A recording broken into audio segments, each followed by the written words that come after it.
লোকসভা ভোটের দিনক্ষণ এখনও ঘোষণা হয়নি, তবে সম্প্রতি যাদবপুরের তৃণমূল সাংসদ পদ থেকে ইস্তফা দিতে চেয়ে দলনেত্রী মমতা বন্দ্যোপাধ্যায়ের সঙ্গে দেখা করে চিঠি দিয়েছেন মিমি চক্রবর্তী। তারপর থেকেই রাজনৈতিক মহলে জল্পনা, আসন্ন ভোটে তিনি কি তৃণমূলের প্রার্থী হবেন। তবে রাজনৈতিক এই জল্পনার মধ্যে মিমি কিন্তু ঠান্ডা মাথায় তার অভিনয় কেরিয়ার চালিয়ে যাচ্ছেন।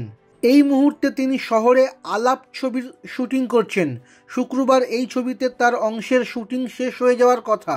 রাজনৈতিক মহলে তাকে নিয়ে আলোচনা এবং নিজের অভিনেত্রী সত্তা কিভাবে ব্যালেন্স করছেন তিনি। সাংসদ বলেন, আমি সেদিনও যা বলেছি এখনও তাই বলছি, এরপর কি হবে সেটা সময় এবং পরিস্থিতির উপর নির্ভর করবে। মিমির মতে তিনি সততার সঙ্গেই কথা বলেন। আমি এখন যাহা বলিব সত্য বলিব মোডে রয়েছি। সাময়িক কোনো মুহূর্তের কথা ভেবে আমি কথা বলি না, যা বলি খুব ভেবেচিন্তেই বলি। যার যেটা ইচ্ছে বলতেই পারেন, সঠিক সময়েই সব প্রশ্নের উত্তর দেবে। এর আগে গত 15ই ফেব্রুয়ারি বিধানসভায় গিয়ে মুখ্যমন্ত্রী মমতার সঙ্গে দেখা করেন মিমি। মমতার সঙ্গে দেখা করার পর তিনি বলেন, আমি বিশ্বাস করি রাজনীতি আমার জন্য নয়, কারণ রাজনীতি করলে আমার মতো মানুষকে গালাগালি দেওয়ার লাইসেন্স পেয়ে যায় লোকে। আমি জেনে শুনে জীবনে কারো কোনো ক্ষতি করিনি। আমি রাজনীতিক নই, কখনো রাজনীতিক হবও না। সবসময় আমি কর্মী হিসেবে মানুষের জন্য কাজ করতে চেয়েছি।